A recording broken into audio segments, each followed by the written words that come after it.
இங்க இன்டர்வியூ எங்க நடக்குது? அதான் அங்க உள்ள.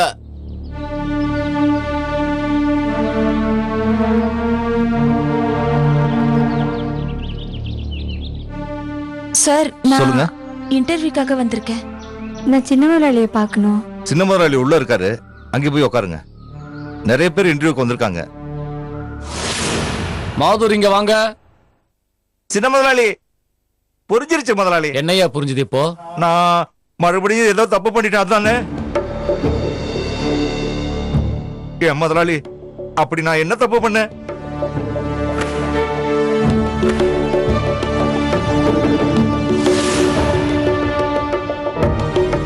மரம் மண்டையா நீ? ஏயா மண்டையில உனக்கு முடிதா இல்ல நினைச்சேன், மூளை கூட இல்லாம இருப்பியா நீ?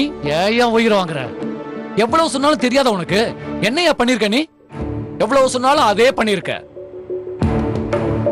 இதோ பாரு, நம்ம ஸ்கூலே புதுசா மாறணும்னு சொல்றேன். இந்த பழைய மூஞ்சில எனக்கு பார்க்கவே பிடிக்கல.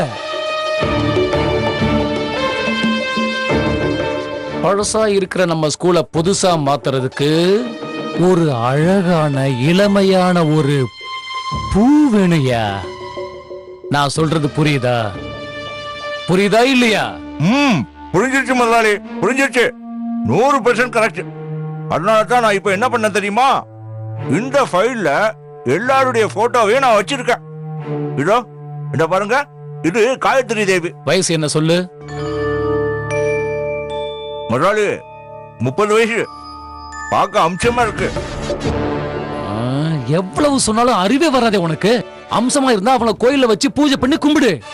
கோயிலுக்கு போய் பூஜை பண்ணி கும்பிட வேண்டிய வயசுல அவங்க எப்படி இங்க வந்து ஸ்கூல்ல பசங்களுக்கு பாடம் நடத்தினா அது எப்படியா இருக்கும்? புரிஞ்சிக்கவே மாட்டேங்கிறியா? கொடியாத. நானே இந்த பள்ளிக்கூடத்துக்கு வர வேண்டிய புது பூ என்னன்னு பாத்துடுறேன். உன்னை நம்பி பிரயோஜனமே இல்ல. இங்கே பார்.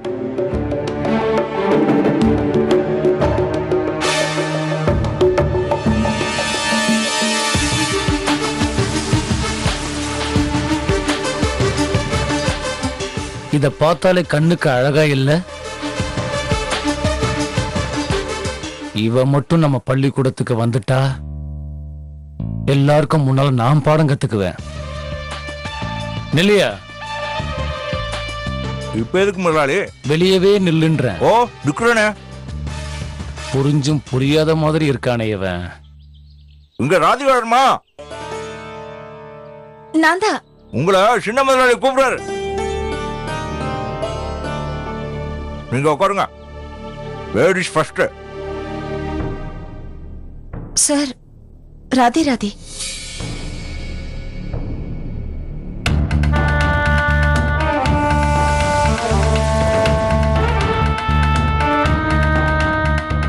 சார், ராதே ராதே. வாங்க வாங்க, ப்ளீஸ் உட்காருங்க.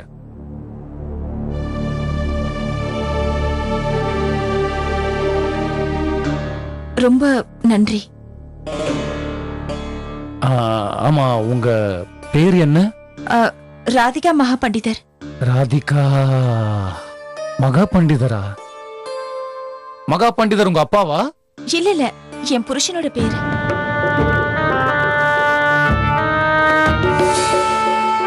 உங்களை பார்த்தா கல்யாணம் ஆனவங்க சொன்னா என்னால நம்பவே முடியல. முதல்ல கூட நீங்க நெத்தியில வச்சிருக்கிற குங்குமத்தை பார்த்தேன், ஆனா என்னால நம்ப முடியல. ரொம்ப நல்லா மெயின்டைன் பண்றீங்க உங்க உடம்ப. அது சரி, உங்க புருஷன் என்ன வேலை பார்த்துக்கிட்டு இருக்காரு? அது வந்து அவர் டெல்லியோட மகா பண்டிதர். டெல்லியிலயா?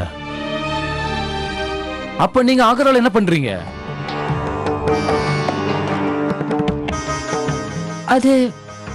அது வந்து சில வருஷங்களுக்கு முன்னாடி என் புருஷன் டெல்லியில இருந்து இங்க ஆக்ராக்கு வந்துட்டாரு. அதோட நான் அவரை கடந்த 5 வருஷங்களா இங்க தான் தேடிட்டு இருக்கேன். ஓ ஓ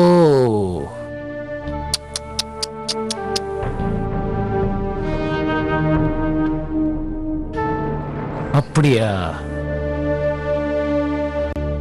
அப்போ நீங்க குடும்பத்தை நடத்துறதுக்காக வேலை தேடுறீங்க.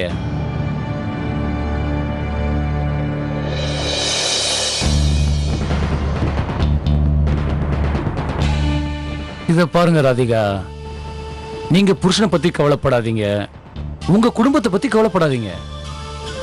உங்களை பாத்துக்கிறதுக்கு இனிமே நான் இருக்கேன். அது நான் நான் சங்கீதத்தை கோவில்ல பஜன் பாடும்போது கத்துக்கிட்டேன். என்கிட்ட எந்த டிகிரியும் இல்ல. கடவுள் மேல சத்தியமா சொல்றேன் ராதிகா, உங்களை பார்த்தா சாட்சாத் அந்த சரஸ்வதி தேவி மாதிரியே இருக்கீங்க. இதுக்கு மேல என்ன டிகிரி எல்லாம்? உங்க முகத்தை பார்க்கும்போது, உங்க கண்ணுல, உங்க பேச்சுல, உங்க எல்லாத்துலயுமே நான் என்ன சொல்றேன்னா, நீங்க விடுற ஒவ்வொரு மூச்சிலும் சங்கீதம் கலந்துல வருது. நான் எந்த கிளாஸ் குழந்தைங்களுக்கு சங்கீதம் கத்துக் கொடுக்கணும்? இங்க பாருங்க ராதிகா, நான் என்ன சொல்றேன், நீங்க ஏன் குழந்தைங்களுக்கு எல்லாம் சங்கீதம் கத்து கொடுத்து கஷ்டப்படணும்? இப்ப நான் என்ன சொல்றேன் தெரியுமா, உங்க கலைக்கு இங்க மதிப்பு இருக்கு, நீங்க கஷ்டப்பட வேண்டிய அவசியமே இல்ல. நீங்க கத்து கொடுக்கணும், ஏன் கூட வாங்க. இப்பவே நாம பக்கத்துல இருக்கிற என்னோட கெஸ்ட் ஹவுஸுக்கு போவோம், அங்க போய் நீங்க எனக்கு பாடம் கத்து கொடுங்க. நீங்க என்ன சொல்ல வரீங்க? உங்களுக்கு புரியலன்னு நினைக்கிறேன்.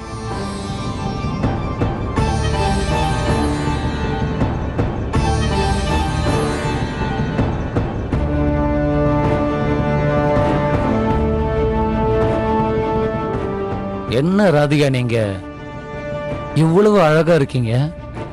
உங்க குடும்ப பொறுப்பை நீங்க எந்தவித கஷ்டம் இல்லாம நடத்துறதுக்கு வீட்டை விட்டு வெளியே வந்தா கொஞ்சம் அட்ஜஸ்ட் பண்ணணும்ல. தேவையில்லாத எந்த கேள்வியையும் நான் கேட்க மாட்டேன். இப்போது புரியுதா? உங்க வீட்டு கஷ்டத்தை எல்லாத்தையும் நான் தீர்த்து வைக்கிறேன். அது மட்டும் இல்ல, இவ்வளவு அழகா இருக்க நீங்க ஏன் இவ்வளவு கஷ்டப்படணும்? பணம் என்னங்க பெரிய பணம்? எத்தனையோ வருஷமா என்கிட்ட எவ்வளவோ பணம் இருக்கு. பணம் மட்டும் இருந்து என்ன பண்றது சொல்லுங்க? ஆமா, நான் இப்ப என்ன சொல்றேன்னு உங்களுக்கு புரியுது இல்ல? சார், நீங்க எந்த அர்த்தத்துல பேசுறீங்கன்னு நான் நல்லா புரிஞ்சுக்கிட்டேன். அப்படி போடுங்க. உங்களை மாதிரி எல்லா பொண்ணுங்களும் சீக்கிரமா புரிஞ்சுட்டா நான் எவ்வளவு சந்தோஷப்படுவேன். உங்களை பார்க்கும் போதே நீங்க புத்திசாலி நான் புரிஞ்சுக்கிட்டேன். என்ன சொல்லுவாங்க இங்கிலீஷ்ல? ரொம்ப பிராக்டிக்கல். சோ என்ன முடிவு பண்ணிருக்கீங்க ராதிகா நீங்க?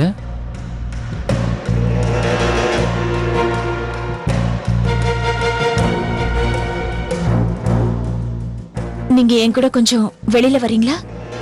வரேன்னு.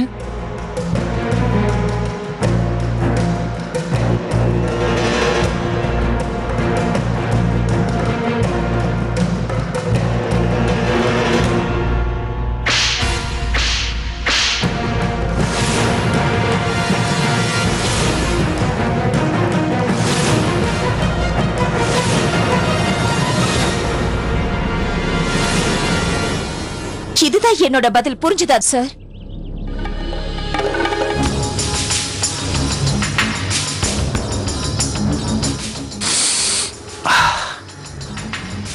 என்ன பார்த்துட்டு இருக்கீங்க? ஒருத்தர உள்ள அனுப்புங்க. இந்த வேலை கண்டிப்பா கிடைச்சிரும்னு எல்லாரும் எவ்வளவு நம்பிக்கையா இருந்தாங்க. இப்ப நான் என்ன பண்ணுவேன்? வீட்டுல இருக்கிறவங்களுக்கெல்லாம் நான் என்ன பதில் சொல்லுவேன்? பாட்டிமாக்கு எத்தனை வருஷமா மருந்து கொடுத்துட்டு இருக்கோம். ஆனா என்ன ஆச்சு? உங்க பெரிய மனசால அவங்க வைத்தியத்துக்கு பணத்தை கொடுக்கறீங்க. ஆனா என்ன பிரயோஜனம்? அக்கா அக்கா வேணுமா?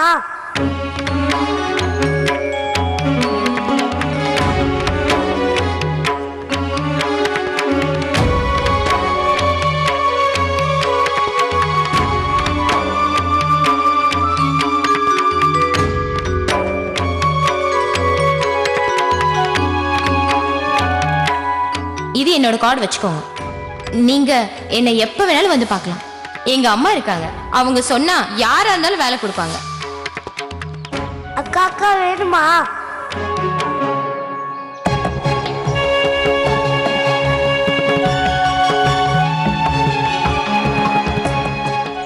கண்ணா, எப்பெல்லாம் நான் கஷ்டத்துல இருக்கேனோ அப்பெல்லாம் நான் அந்த கஷ்டத்துல இருந்து வெளியில வர்றதுக்கு எனக்கு ஒரு வழியை நீங்க காட்டுவீங்க. ஆனா என் புருஷன் விஷயத்துல மட்டும் ஏன் நீங்க ஒரு அந்நியன் மாதிரி இருந்து பாக்குறீங்க? இன்னும் எவ்வளவு நாளைக்கு தான் என்னோட பக்தியை சோதிச்சு பார்க்க போறீங்க? வணக்கம் என்னால் நீமா. விவேக், பசங்களை கூப்பிட்டு வாங்களே, அவங்க பேரண்ட்ஸ் வந்துட்டாங்க. பிரியா படிக்கிறதுக்கு எவ்வளவு சந்தோஷம் பாத்தீங்களா? உங்க அம்மா அப்பா ரொம்ப கொடுத்து வச்சவங்க. பின்ன எவ்வளவு நல்ல டீச்சர் உங்களுக்கு கிடைச்சிருக்காரு. உங்ககிட்ட எதையாவது கேக்குறாரா பாத்தீங்களா? மிருணாளினி, ஏன் இப்ப குழந்தைங்களுக்கு முன்னால ஆரம்பிக்கிற? போயிட்டு வாங்க பசங்களா, ஹோம்வொர்க்லாம் மறந்துட கூடாது என்ன? பாய் பாய் பாய் பாய். நாங்க போயிட்டு வரோம் ஐயா, போயிட்டு வரோம். நாங்க வரோம். ரொம்ப நன்றிங்க ஐயா.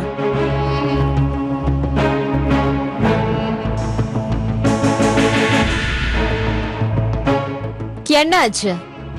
இன்னைக்காவது வேலை கிடைச்சதா? உன்னை பார்த்தாலே யாரும் வேலை கொடுக்க மாட்டாங்க.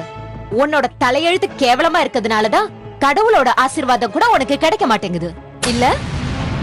மிருணாளினி, சின்ன மருமக இப்பதான் வீட்டுக்குள்ள நுழையறா, அதுக்குள்ள ஆரம்பிச்சிட்டியா?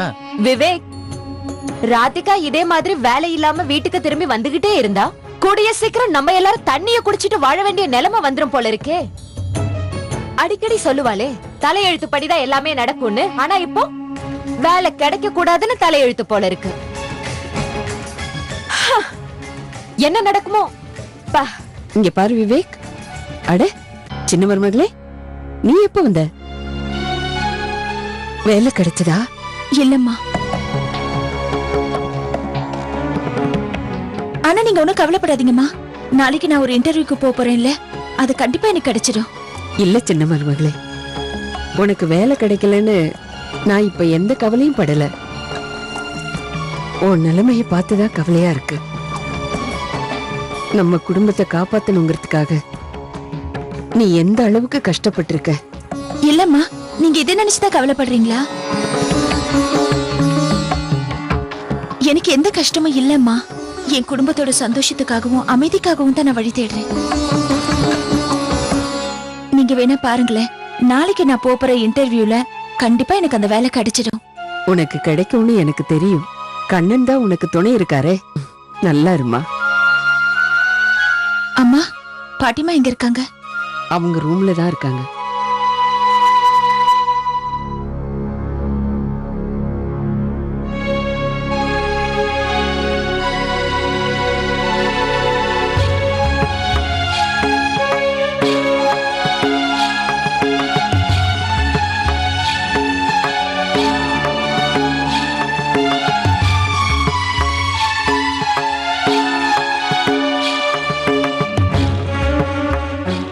என்ன விஷயம்மா? ஏன் ரொம்ப கவலையா இருக்கீங்க?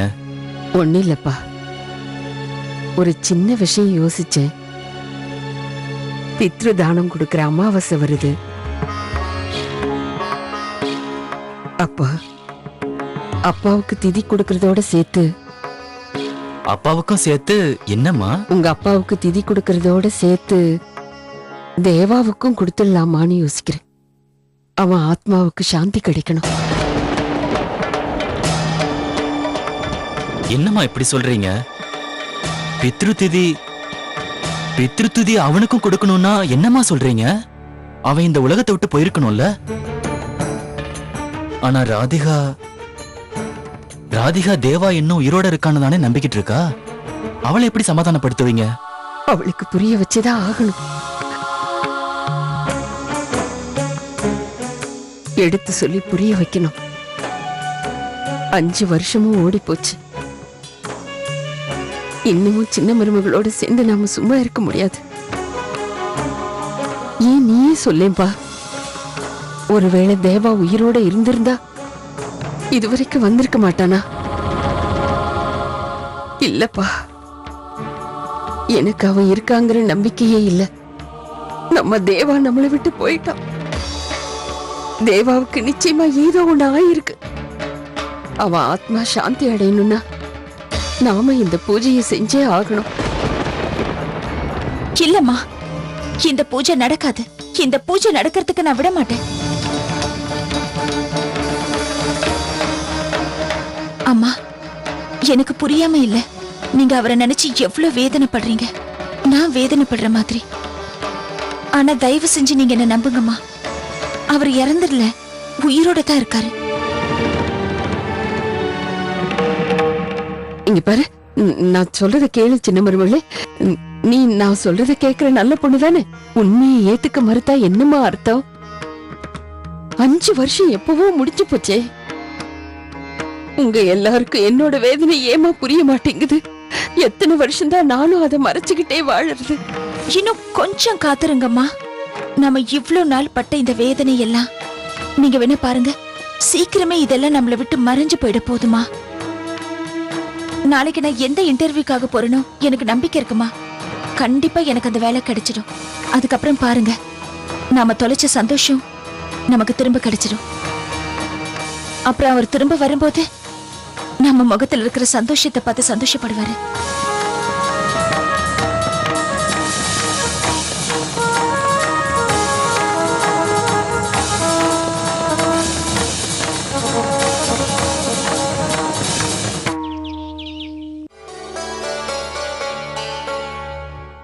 ராதே ராதே பாபா. அலேக் நிரஞ்சன், உன்னை பார்த்ததுல எனக்கு ரொம்ப சந்தோஷம்மா. இன்னைக்கு சுக்லபக்ஷம் பஞ்சமி. நான் தேவிய பாக்குறது மாதிரி இப்ப நான் உன்னை பார்த்திருக்கேன். போற காரியம் நல்லபடியா நடக்கும்னு எனக்கு தோணுது. என்ன பொறுத்த வரைக்கும், உன்னை பொறுத்த வரைக்கும் இது நல்ல சகுனம். பாபா, என்ன ஆசீர்வாதம் பண்ணுங்க. நான் எந்த வேலைய போறேனோ அது வெற்றி அடையணும்னு. இன்னைக்கு உன்னோட நாள் தாமா. நீ நினைச்ச காரியம் நிச்சயமா நடைபெறும். அது மட்டுமல்ல, நீ நினைக்காத காரியம் கூட நல்லபடியா நடக்குமா. உன்னோட நிகழ்காலமும் சரி, உன்னோட எதிர்காலமும் சரி, இன்னைய நாள்ல இருந்து புது பாதையில போகுமா. போ. இந்த பாபாவோட ஆசீர்வாதம் என்னைக்கும் உனக்கு இருக்கு. நன்றி பாபா, நான் கிளம்புறேன். என்றைக்கும் தீர்க்க சுமங்கலியா இரு. ரொம்ப சந்தோஷம், ரொம்ப சந்தோஷம். ரொம்ப நாள் கழிச்சு வந்திருக்கீங்க போல இருக்கு. நம்ம கிட்ட வாங்குற மாதிரி இருக்குமா? புரியுது புரியுது. எல்லாரும் பொருள் விக்கிறாங்க, ஆனா சுத்தமா இருக்காது. அத புரிஞ்சுக்க. எல்லாம் புரியுது. ஆனா எனக்கு புதுசா வேணும்னு கேட்டனே, அது எங்க இருக்கு? அட கொஞ்சம் வெயிட் பண்ணுங்க ஐயா. புது பொருள் வந்துகிட்டே இருக்கு. நீங்க கொடுத்து வச்சவரு கிட்டே இருங்க. பாக்குறேன் பாக்குறேன். இதோ லாரியே வந்துருச்சு. நான் சொல்றது புரியுதா? இப்ப புரியுது. வரலாம் வா, வரலாம் வா. அட வானா வா. போதும் போதும், நிறுத்து நிறுத்து. இதோ நீங்க கேட்ட புது பொருள். அட மாப்பிள்ள கூட வந்துட்டாரு போல இருக்கு. டேய் முன்னா, மாப்பிள்ள தம்பி எங்க? மாப்பிள்ள தம்பி மேல இருக்காரு. மேலையா? ஆமா மேலதான் இருக்காரு. மாப்பிள்ள தம்பி வணக்கம்.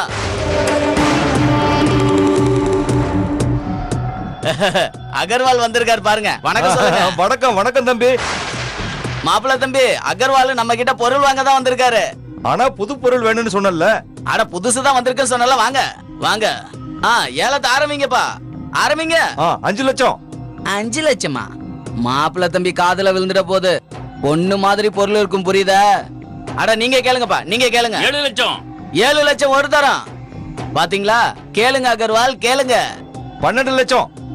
20 லட்சம். பாருங்க, நல்லா கேளுங்க அகர்வால். 24 லட்சம். அட அப்படி கேளுங்க. 24 லட்சம். 2 தடவை 24 லட்சம். 3 தடவை 24 லட்சம். இப்ப பொருள் உங்களுக்கு தான். இப்ப அவங்களுக்கு எல்லாம் வேலை இல்ல. அப்பா கிளம்புங்கப்பா, கிளம்புங்க.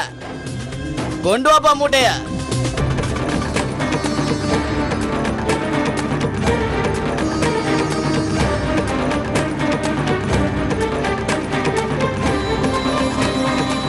இதுல 10 கிலோ கம்மியா இருக்கு. அட என்ன பெருசா சொல்றீங்க? ஏதாவது தப்பா இருக்கும்.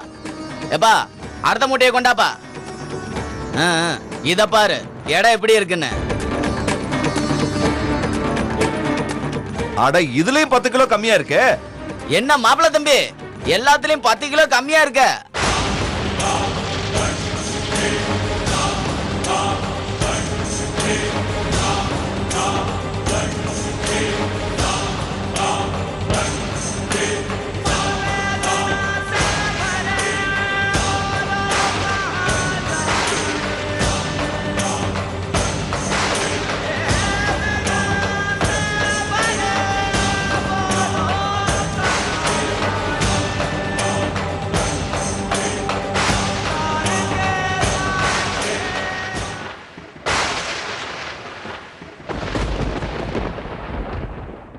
Ah